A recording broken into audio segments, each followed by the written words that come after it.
Hi, I'm Dick Bond. I'm part of the Canadian Institute for Theoretical Astrophysics. And that wasn't my voice. It is an unbelievable pleasure to reintroduce Scott Tremaine to the physics department. And so I'll go a bit over history. Peter Martin and Dick Henriksen began the Canadian Institute for Theoretical Astrophysics in 1984. And Scott and I came to the University of Toronto, back to Canada in 1985, Scott to become the first director, which he was for 10 years. And that saw the huge growth of CETA, and that growth sustained with us becoming one of the major theory institutes in the world in astrophysics, which we still are. Scott also became the director of the Canadian Institute for Advanced Research, Cosmology and Gravity program for 5 years. Then he was lured away to his PhD alma mater at Princeton, where he took over his chair after Jerry Ostreicher as the chair of the Department of Astrophysical Sciences at Princeton. And he did a fantastic job expanding all of the action in that department, which is one of the premier departments in astrophysics in the world. And then he was lured to the nearby Institute for Advanced Study, where he was one of 2 of the major heads of astrophysics at the Institute. A tremendously lively, advanced institute for studies in astrophysics.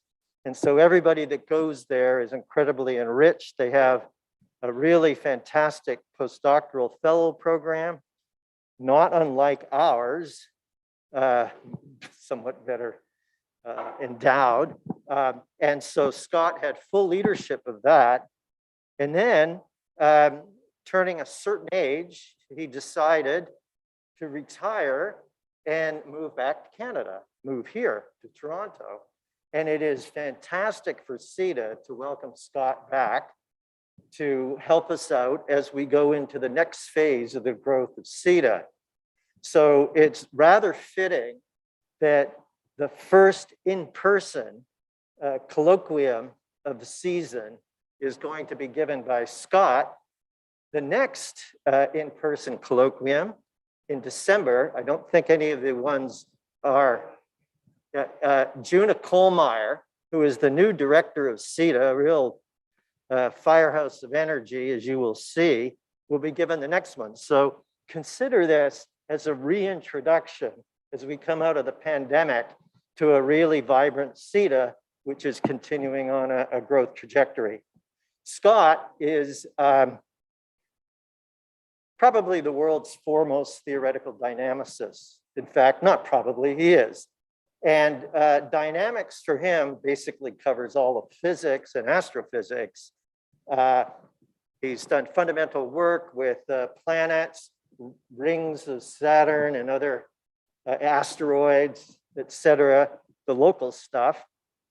The dynamics of the galaxies at large and the relationship of dark matter to that. He wrote the fundamental book with James Binney on galactic dynamics. And he's had a strong and ongoing interest in one of the great puzzles of our time, which has emerged, which is the very large black holes that are invariably in the center of galaxies. And today he's going to talk to us about the dynamics of active galactic nuclei, that is to say, what's happening around a black hole. Scott.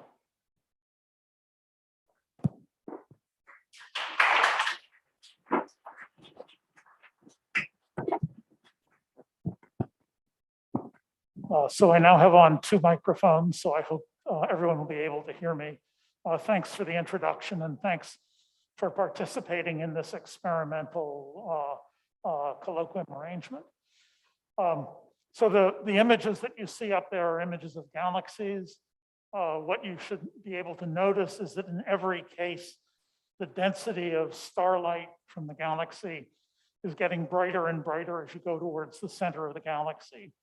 In all of these images, it's burned out at the center. But if you take shorter exposures with higher resolution, the density of stars almost always continues increasing all the way into the limit of resolution. Those structures at the limit of resolution are called galactic nuclei, and that's going to be the subject of the colloquium today. Just to give you a brief orientation,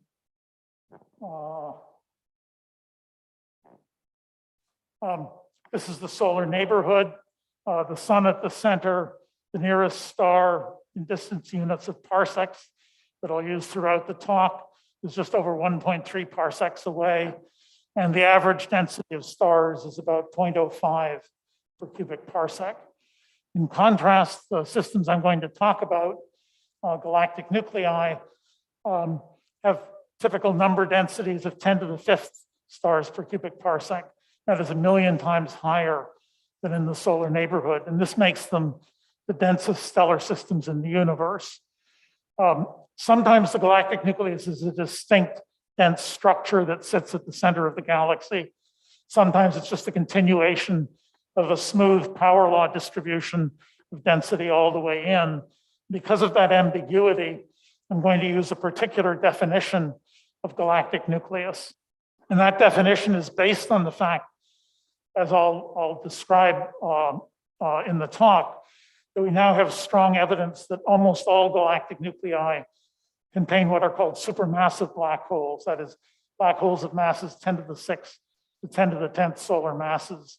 So many orders of magnitude higher than the black holes that LIGO is seeing.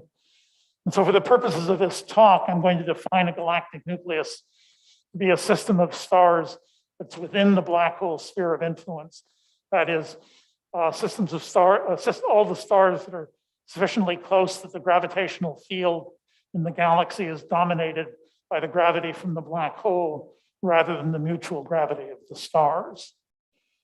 One of the reasons that we're interested in the behavior of galactic nuclei is that they're the locations of a wide variety of exotic phenomena that we're going to be able to explore over the next decade. When galaxies form by hierarchical merging, when two galaxies with black holes merge, the supermassive black holes at their centers and the surrounding galactic nuclei spiral into the center of the merger remnant, and there they may or may not merge themselves, giving a gravitational wave signal that's the most violent release of energy in the universe, and that might be detected by the LISA space interferometer to be launched in the 2030s. They give rise to tidal disruption events when a star passes too close to the massive black hole that it's tidally shredded, giving rise to a flare of activity that can last for weeks or months. Those are being seen in great numbers these days. Extreme mass ratio in spirals where a compact star, like a neutron star, spirals into the black hole through gravitational radiation, again emitting a detectable gravitational wave signal. Stellar collisions that are extremely rare in the solar neighborhood, but common in the centers of galaxies.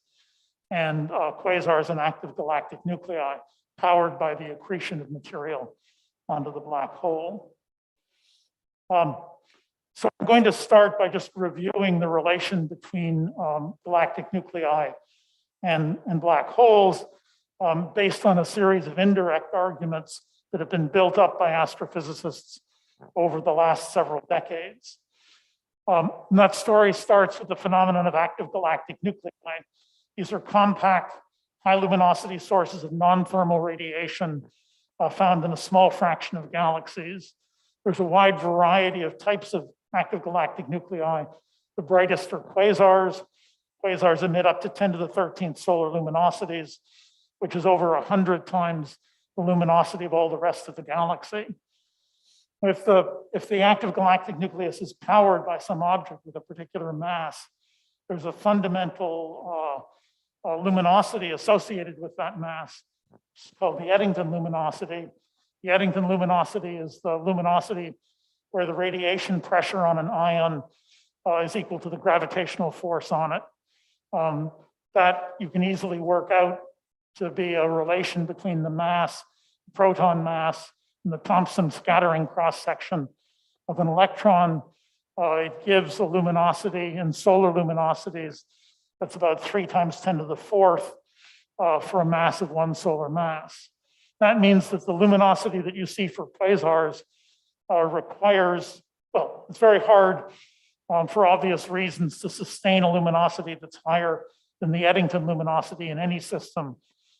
It's usually an upper limit to the steady state luminosity. And that means that a luminosity of 10 to the 13th solar luminosities requires a mass of at least 3 × 10⁸ solar masses. The corresponding Schwarzschild radius for that mass is given here. You can think of it as being a couple of times the Earth's sun distance. And the fundamental belief of almost every astronomer is that every active galactic nucleus contains a black hole, and the energy source for the AGN is accretion of gas onto the black hole. That conclusion has been reached from a wide variety of independent arguments. I'll just very quickly go over a couple of the main ones. One is the presence of relativistic phenomena in active galactic nuclei. The most dramatic of these are jets, such as this one, given off by the galaxy M87. There's the nucleus of M87. These are images of a blob in the jet as a function of time over 10 years. You can see that the blob is expanding. The green line marks an expansion speed of the speed of light. And you can see that the blob is roughly expanding at an apparent velocity comparable to the speed of light. The only way to get relativistic velocities in an astrophysical system is through a relativistic potential well, and that already drives you towards a black hole. There are other relativistic phenomena as well. This is an X-ray spectrum of an iron line from an active galactic nucleus. There's the rest wavelength of the iron line, and you can see this extremely broad redshifted tail. It's redshifted presumably because the emission is coming from deep in the relativistic potential well of a black hole, and the detailed shape is a reflection both of the gravitational redshift and the Doppler shifts associated with relativistic velocities around the black hole. The second line of argument is the small sizes of active galactic nuclei. It's very hard to get a system to vary on a time scale which is shorter than the light travel time across the system. Some AGNs vary on time scales of weeks, and that implies a size less than the light crossing time, a few times 10 to the 14th meters. So all of this luminosity associated, that's 100 times the luminosity of the galaxy, is coming from a region that's only somewhat large, a few hundred times the size of the solar system. More dramatic evidence for the sizes and a stronger constraint comes from gravitational lensing. This is an active galactic nuclei that has been lensed by an intervening galaxy, and the gravitational field of the galaxy has split the image of the quasar into 4 parts. These are light curves for each of the 4 images. They vary independently. The only good explanation for the independent variation is that these images are being lensed by individual stars in the intervening galaxy. That sets an upper limit on the size of the emission region, because it has to be small enough that a single star can significantly affect the trajectories of the light from it. And that leads to an upper limit on the radius of the active galactic nucleus of about 10 to the 12th meters, which is not that much bigger than the Schwarzschild radius for the AGN, kind of AGN that we're talking about. The final argument that I'll mention, one of many, is simply one of fuel economy. There's a natural dimensionless efficiency for any engine. If you burn a mass delta M of fuel, you produce an energy delta E with an efficiency that's related to the change in energy and the rest mass energy of the fuel that's consumed. Nuclear reactions have an efficiency of less than 1%, but accretion onto a black hole, depending on the spin of the black hole, can have an efficiency between 6% and up to 40%. The brightest AGNs, quasars, emit so much luminosity over their lifetime that unless the efficiency is comparable to these values, you simply can't find a plausible source of enough fuel to fuel the quasar for its lifetime. So those are a small fraction of the arguments that lead us to believe that AGN are all associated with black holes. One other property of the AGN I'll mention is that their co-moving number density is not constant. It's low early in the universe at high redshift. It peaks at an epoch of around redshift 2, sometimes called cosmic noon, because that's when quasars and galaxies are most numerous. And then it falls off to the current time by about a factor of 30. These arguments lead to a very simple syllogism. If supermassive black holes are the power source for quasars, the present co-moving number density of quasars is much less than it was, and quasars galaxies, then many nearby galaxies must contain black holes that are used to be quasars and are no longer emitting significant amounts of radiation, or simply dead quasars. Where should you look for a dead quasar? The obvious place is in the center of the galaxy, and the reason for that is a process called dynamical friction. If a massive object is orbiting through a sea of stars, as it goes past the stars, its gravitational field attracts the stars towards it. The stars form a wake behind the massive object, and the gravitational force from that wake acts as a friction that pulls the object back in its orbit. It's the same process that leads to stopping non-relativistic charged particles like alpha particles, solids. Dynamical friction is quite efficient. In a typical galaxy, a 10 to the 6th solar mass black hole would spiral in a Hubble time from about here, 10 to the 7th from about here, 10 to the 8th from most of the volume of the galaxy. So although it's not impossible that there should be supermassive black holes orbiting anywhere in the galaxy, it's likely that most of them are at the centers, and that's by far the most natural place to look. The first place to look is the Milky Way. It offers its galactic center is relatively close. You have excellent spatial resolution relative to other galaxies, but there are complexities due to the spatially varying extinction due to interstellar dust, extreme crowding, and the center of the galaxy also has a lot of young stars and recent star formation. The most high resolution images of the galactic center come from the gravity interferometer, which combines coherently the light from the 4 8-meter telescopes of the European Southern Observatory with about a 100-meter baseline. And that the gravity interferometer and its predecessors have been used to measure the orbits of stars close to the center of the galaxy over several decades. The most impressive orbit is this particular star. It's been followed, as you can see, for over 2 decades, and that's long enough to follow it through a complete orbit. In particular, it had its last closest approach to whatever the center of attraction is back in 2018. These are the measurements from gravity during 2018, and you can see that they were able to detect motion of the stars from night to night as it went through the fastest part of its orbit. From the orbit, you can calculate where the center of attraction is. The center of attraction is coincident with a radio source, Sagittarius A star, which we presume to be a black hole. Because the orbit's a closed Keplerian orbit, all of the mass attracting it has to be concentrated inside the pericenter distance of the orbit, which requires that whatever the object is, it has to be smaller than about 120 times the Earth-Sun distance. from the properties of the orbit, you can measure the mass of the attracting body to a fraction of a percent. And as a byproduct, you get the distance to the galactic center to about 1/10 of a percent. Really beautiful observations, which of course were rewarded by the Nobel Prize a couple of years ago. The second example is this particular galaxy. The galaxy is unusual in that it has a disk of molecular gas in the galactic nucleus.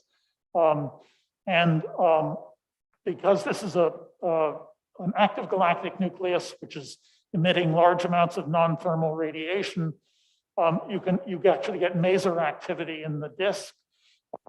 You see the masers in the locations where the velocity gradient along the line of sight is 0. That means locations here, here, and directly in front of the active galactic nucleus. The velocity as a function of separation shows a beautiful Keplerian rotation curve here, and a projected rotation curve here. Combining the data from all three sets of points, you can derive not only the mass of the central object, again, presumably a black hole, to a few parts per hundred, and the distance of the galaxy to, again, a couple of percent. These two galaxies, NGC 4258 and the Milky Way, are both quite unusual galaxies. So the natural question is, how can you look for black holes in normal galaxies? And the way to do that is to look at the integrated starlight. You take a spectrum of the integrated starlight with high resolution, and then you model the starlight as arising from a population of individual stars broadened by the Doppler shift associated with the velocities in the galaxy. The velocity distribution is parameterized typically by the mean velocity along the line of sight and the velocity dispersion along the line of sight. If they're influenced by a black hole, the radius of the sphere in which the black hole has a significant effect on the dynamics is just g times the mass of the black hole divided by either sigma squared or the mean velocity squared. And basically, if you can't see inside the sphere of influence, the chance of seeing the effect of a black hole is pretty small. So for example, here I've shown three curves with increasing resolution. The first one just looks like an ordinary rotation curve, but as you increase the resolution, you see that the curve starts to rise up until eventually you see a clear Keplerian portion of the curve that marks the presence of a central point mass. Similarly, with the velocity dispersion at low resolution, it's flat, and at better and better resolution, you get a stronger and stronger peak. The difficulty in looking for these systems is that the size of the sphere of influence is really quite small for typical distance of nearby galaxies and typical galaxy and black hole parameters. It's about 1 arc-second. For comparison, the spatial resolution, the angular resolution of a good ground-based telescope is typically 0.5 to 1 arc-seconds. Hubble is about 1/10 of an arc-second. The best large telescope with adaptive optics are also about 1/10 of an arc-second. And the ALMA interferometer, which operates at millimeter wavelengths, has a comparable spatial resolution. Nevertheless, with these spatial resolutions, you can detect evidence of black holes in nearby galaxies. Here are two classic examples. Here's the rotation curve, which maybe shows a hint of a rise close to the center, but the dispersion profile is much more persuasive, with a rise from about 70 kilometers a second to almost 150. Here's the second example from a nearby galaxy with a similar rise in the dispersion profile. This is an example of what you can do with ALMA. It has, again, superb angular resolution. And in this case, the rotation curve shows a clear Keplerian rise close to the center. This is and implies that what we're seeing is a rotating disk of carbon monoxide gas. You can fit to that and get a central mass, again, to an accuracy of about 1%. with masses in the range that you expect for dead quasars. And let me return again to M87, the galaxy with the jet. This is a one-sided image of the velocity dispersion profile. And you can see out here, dispersion's about 300, and it rises towards the center to almost 450. You can fit that to kinematic models of the distribution of stars in the center of the galaxy and get a chi-squared fit as a function of the black hole mass, required black hole mass, that gives you a mass of about 6 × 10⁹ solar masses inside about 30 parsecs. Again, presumably a black hole. In fact, we know that it's a black hole because this is the galaxy that was imaged by the Event Horizon Telescope. The Event Horizon Telescope got a mass of 6.5 × 10⁹ solar masses. So the same as the measurement from stellar kinematics. Nevertheless, the agreement of the two masses is remarkable because one was measured at a radius of 30 parsecs and the other was measured at a radius of 0.0003 parsecs. So over the mass is constant over about 5 orders of magnitude in radius. Okay, and finally, by now we've measured black hole masses in about 100 nearby galaxies. In essentially every case where we've looked, we found evidence for a black hole. Moreover, so the conclusion is that essentially all large galaxies contain black holes. And we've also found that the black hole mass is strongly correlated with either the luminosity of the galaxy or the average velocity dispersion in the galaxy. This plot is black hole mass against luminosity, and this is black hole mass against velocity dispersion. Okay, so I've argued that these systems are the densest stellar systems, and the natural presumption is that because they're dense, they should have approached some sort of equilibrium, some sort of statistical, mechanical, or thermal equilibrium. And I'd like to ask the question of what that equilibrium should look like. And the basic process that leads to a thermal equilibrium is just as in the gas in this room, it's interactions between pairs of bodies. In this case, it's stars instead of gas molecules, and it's gravitational interactions rather than collisions. This process is called two-body relaxation. It says that the typical change in velocity of a star as a function of time goes like the square of the velocity divided by a relaxation time. And back in 1913, James Jeans was the first to work out what the relaxation time actually was. It goes roughly like proportional to the number density, the square of the stellar mass, the cube of the velocity in the denominator, and a Coulomb logarithm analogous to the one that you see in plasma physics, which is basically a function of the parameters of the system, but doesn't really affect the order of magnitude arguments. In the gravitational field of a supermassive black hole, we know that the typical velocity should be the square root of gm over r, and that gives a formula for the relaxation time apart from constants that goes like the number density times the radius to the 3/2.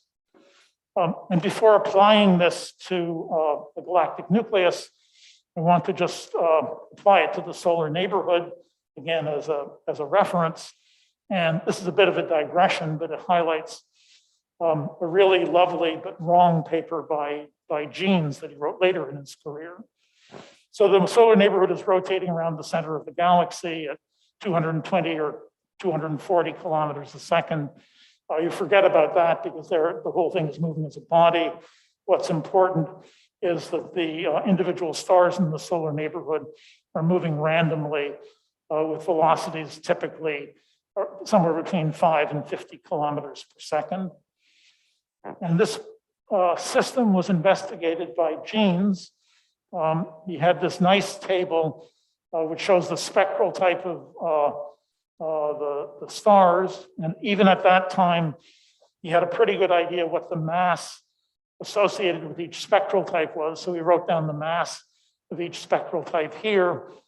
And he wrote down the RMS velocity of those stars in the solar neighborhood. And then he multiplied m by the square of the velocity, a factor of 2, and got a mean energy for each type of star. And the remarkable thing is that you can see, although the masses of the stars vary by a factor of 10, the mean energy per star goes up and down a little bit. It's basically flat over this range of mass. And Jeans, who knew a thing or two about statistical mechanics, said that must mean that the stars are in energy equipartition. And he even wrote down what the equivalent temperature was in units of 10 to the 63 degrees Kelvin, and said, well, I can count, they're in equipartition, so they must be relaxed. They're relaxed, and I can calculate the relaxation time. And he calculated the relaxation time of 10 to the 13th years, and therefore concluded that the universe had to be at least this old. The problem, of course, is that we now know the age of the universe to great accuracy. Jeans was off by a factor of 10 to the 3. And what went wrong is that the random velocities of the stars arise from gravitational interactions with much larger bodies, interstellar clouds, and spiral arms. And the reason that they're smaller for the more massive stars is simply that the massive stars have a short lifetime, and they haven't had as much time to be pumped up by the spiral arms and molecular clouds. So that's a cautionary tale. But if we proceed, there's the expression for the relaxation time. If you compare a galactic nucleus to the solar neighborhood, in the nucleus, the stellar number density is up to 10 to the 6 or 10 to the 7 times larger. The velocities are a factor of 10 larger. So the relaxation time is about 10 to the 4 times shorter. It was 10 to the 13th years in the solar neighborhood. So this means in a galactic nucleus, the relaxation time is short enough that they should be in some sort of equilibrium. You can then ask what sort of equilibrium should they be in? The naive view would be to say that the gravitational potential is minus gm over r. So just like in an isothermal atmosphere, the number density or the density should go roughly like the exponent of minus the mass times the potential divided by kT. And that gives you an expression that looks like this. That clearly can't be correct because it diverges extremely strongly as the radius approaches 0 and would require an infinite mass to be correct.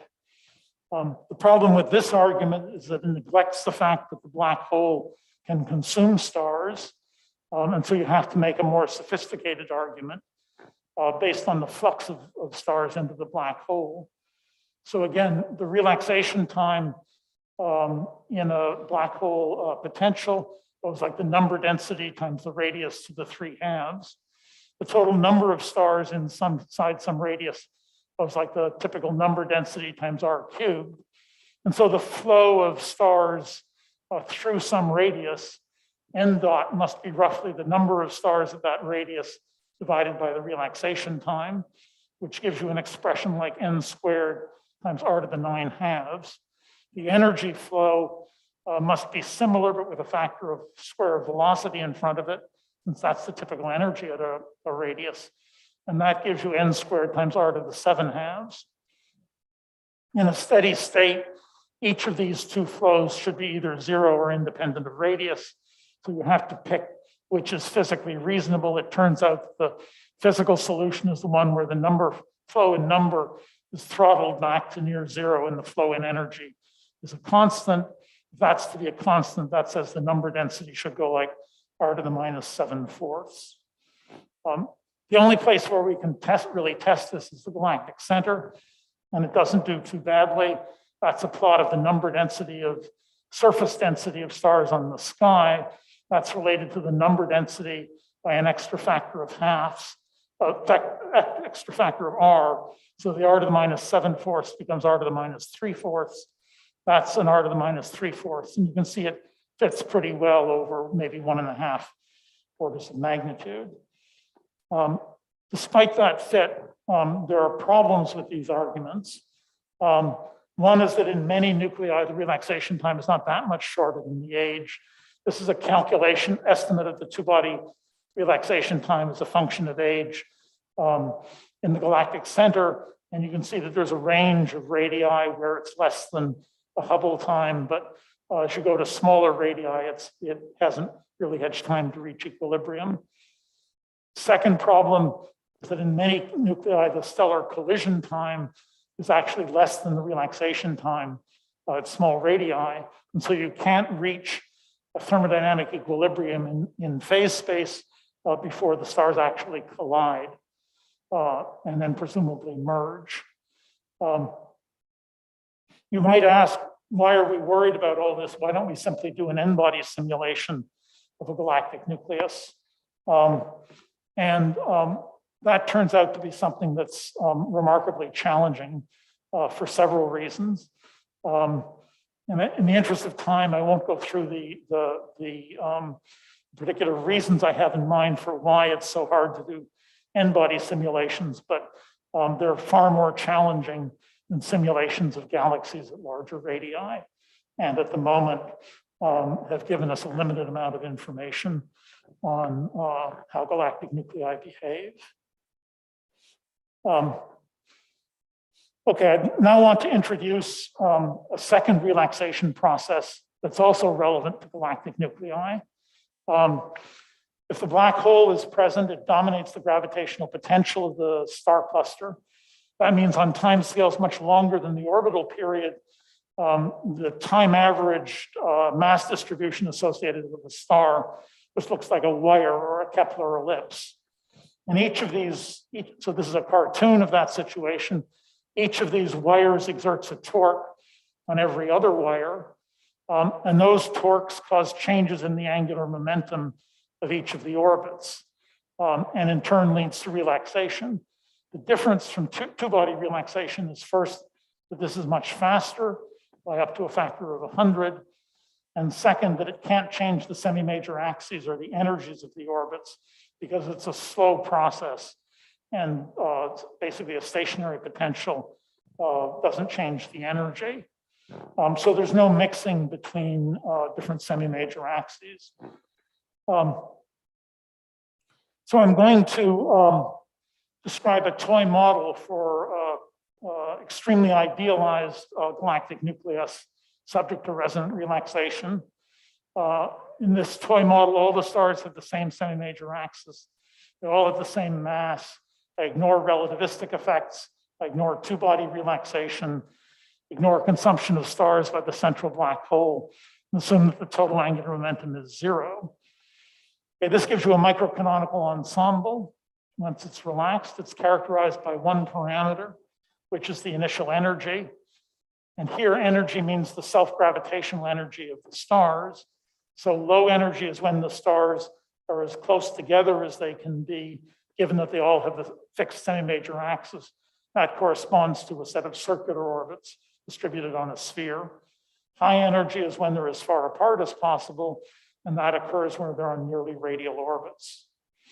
I'm also going to introduce the idea of an eccentricity vector to measure any asymmetries in the nucleus. The eccentricity vector, or the Runge lens vector, is something that you see in mechanics courses. It points towards the pericenter, and its magnitude is equal to the eccentricity. The mean eccentricity vector is 0 if you have any spherically symmetric system, but if the orbits are all highly eccentric and aligned, the eccentricity vector is 1. And this is a plot of the mean eccentricity vector in this toy model system as a function of the energy. You can see that at high energies corresponding to more or less radial orbits, the mean eccentricity is 0, but as the energy decreases, you see a phase transition, and you start to develop a non-zero eccentricity vector, which continues to get larger and larger as the temperature gets colder and colder. So this is a simple order-disorder phase transition, analogous to the Curie point, and what it says is when the system is in a relatively low energy state, it's going to be asymmetric or lopsided. The actual surface density distribution of stars in the lopsided state around here, minus 0.43, looks like this. The big peak that you see in the surface brightness is simply because stars travel slower when they're at apocenter than when they're at pericenter. And so the stars at apocenter at largest distance from the center of the system are staying there for a longer time and contributing more to the surface brightness.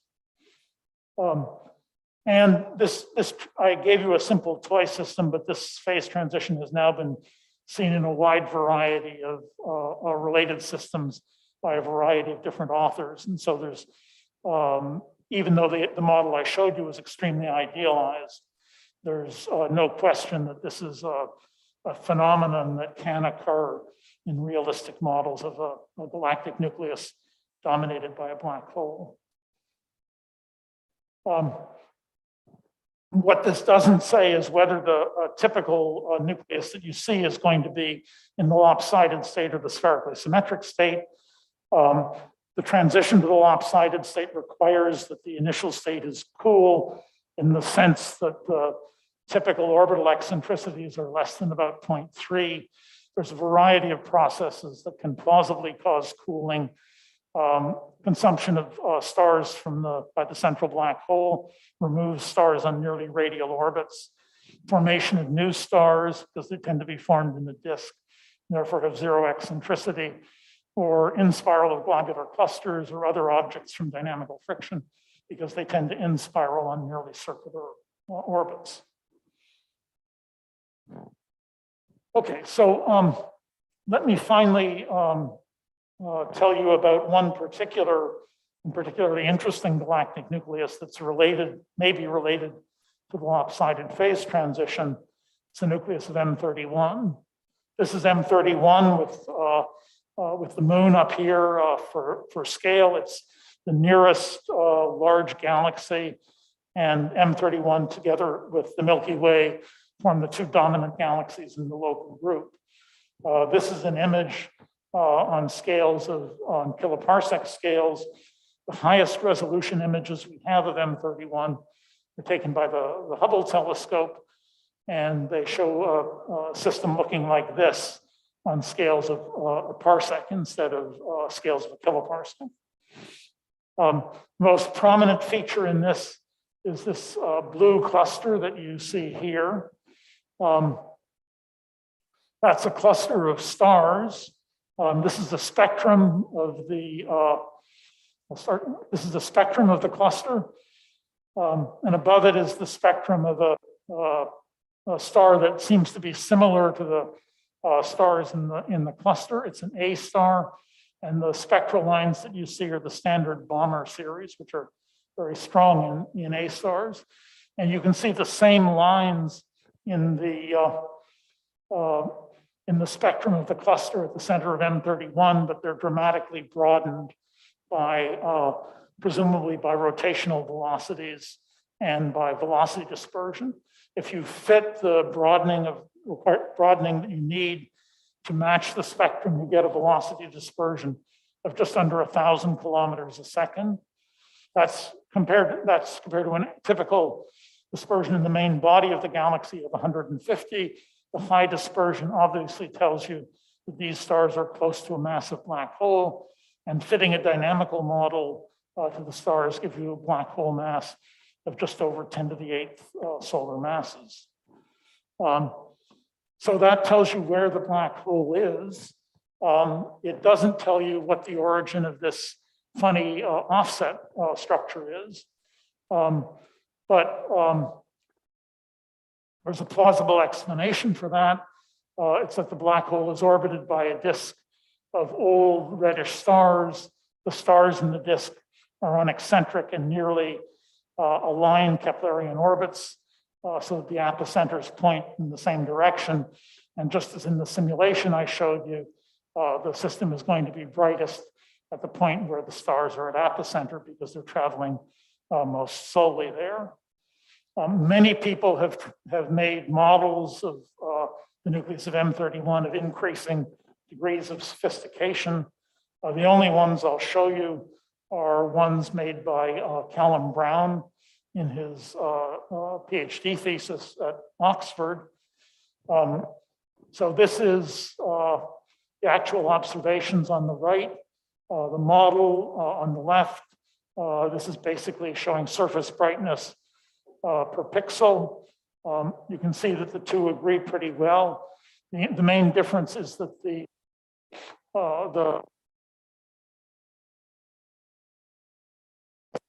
individual bright stars in the image. So that's about as good an image as you're ever going to get because the fluctuations are real.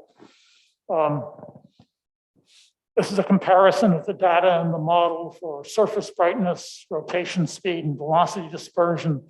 You can see the agreement is quite good. You can see that the rotation curve shows kind of characteristic Keplerian rise you associate with a black hole. And what's impressive about the agreement between the data and the model is that the rotation curve is quite asymmetric. It only goes up to about 170 kilometers a second on this side and over 300 kilometers per second on that side. And the model reproduces it very well. So the natural conclusion is that the structure that you're seeing in the case of M31 is the same kind of lopsided structure, maximum entropy structure that you see in the simulations. The answer, so I think that's a very plausible hypothesis, but it hasn't been established yet. The models to fit the nucleus of M31 are models with 5 free parameters, basically the 5 integrals of motion in the gravitation, in a Keplerian gravitational field. Here, the maximum entropy states are determined by basically one parameter, which is the distribution of stars as a function of semi-major axis. And so it's a project which we're working on, but which is still to be done to see if the nucleus of M31 actually is in a maximum entropy state. Where are the other lopsided galactic nuclei? Why do we only have one example? It depends on whether you think the cup is half empty or half full. I prefer to think that the cup is half full, so 1 out of the 2 nuclei in the local group of galaxies is lopsided, and most of the other nuclei that we see in more distant galaxies are sufficiently far away that you wouldn't be able to resolve any structure like this. And I think the other question that we don't know the answer to is what's the effect of lopsidedness on all of these physical processes that are so interesting around black holes, tidal disruption of stars, swallowing of stars by the black holes, collisions, mergers of supermassive black holes, extreme mass ratio wind spirals, and so forth. And the question is whether these can dramatically enhance the rates of some of these processes over what you would expect for spherical models of nuclei. Okay, let me summarize. So galactic nuclei are the densest stellar systems. They're almost always characterized by containing supermassive black holes, most of which probably grew in an earlier phase when the galaxy had an active galactic nucleus. Black hole mass is strongly correlated with properties of the galaxy, like luminosity and velocity dispersion. And galactic nuclei host a range of interesting phenomena that we'd like to understand. Understanding the evolution of galactic nuclei is quite difficult because they involve a huge set of physical processes, including two-body relaxation, resonant relaxation, gravitational radiation, stellar collisions, loss of stars to the black hole, and so forth. And these are quite hard to investigate by Nbody simulations. Resonant relaxation is much faster than two-body relaxation, and it can lead to a phase transition to a lopsided state. Nucleus of M31 is lopsided and may be a maximum entropy state created by resonant relaxation. And what we don't know is the effect of the lopsided state on the rates of interesting physical processes in the galactic nucleus. All right, I'll stop there. Thank you.